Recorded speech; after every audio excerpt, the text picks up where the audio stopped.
جی السلام علیکم ګران مینهوالو، زه یم ګلچاهد سیمې تاسو ټول امید ساتم چې ټول به ښه یئ.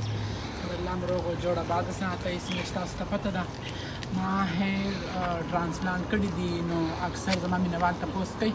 السلام علیکم دوستانو، امید لرم چې روغ جوړ به یې او د ژوند په مزو کې به یې. ملګرو که ستاسو یاد وي ګلچاهد چې کله عمرې ته تللی وه، هلته کوم واقعیت را پیښ شوي وو هغه به هم ستاسو وړاندې وي. یعنې وخت په وخت موږ تاسو سره هغه ویډیو شیر کړی وي.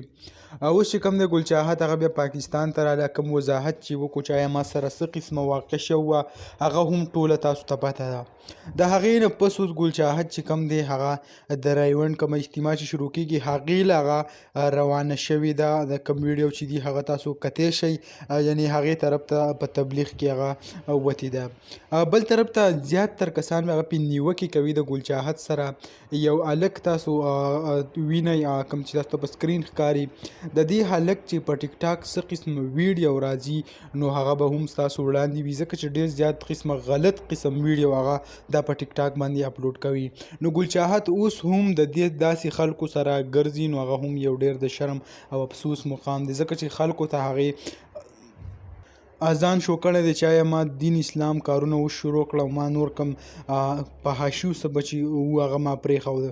خو اوس هم د داسې خلکو سره ګرځي. تاسو پر سکرین باندې د هلک خواجه داسې نومیږي چې د دې سره ګرځي. هغه اوس هم په دې ویډیو کې ښکاري چې کوم ریونډ چې ځي نو هغه ورسره هم موجود دی. نو دغه ویډیو تاسو سره هم شریک کړه د ګلچاهد باره کې، کوم چې هغه تبلیغ دپاره روانه شوې ده. الله تعالی دې ورته نیکي هدایت ورکړي او الله تعالی دې د دین او اسلام هغه په ښېګړه راولي. امید لرم ویډیو مو خوښه شوي. که ویډیو مو خوښه شوي ویډیو لایک کړئ او که زموږ په چینل نوي یې چینل سبسکرایب کړئ د داسې نورو ویډیوګانو دپاره. انشاءالله په بل ویډیو کې به ملاویږو. د نن دپاره دا کافي وه. د لوی الله په امان.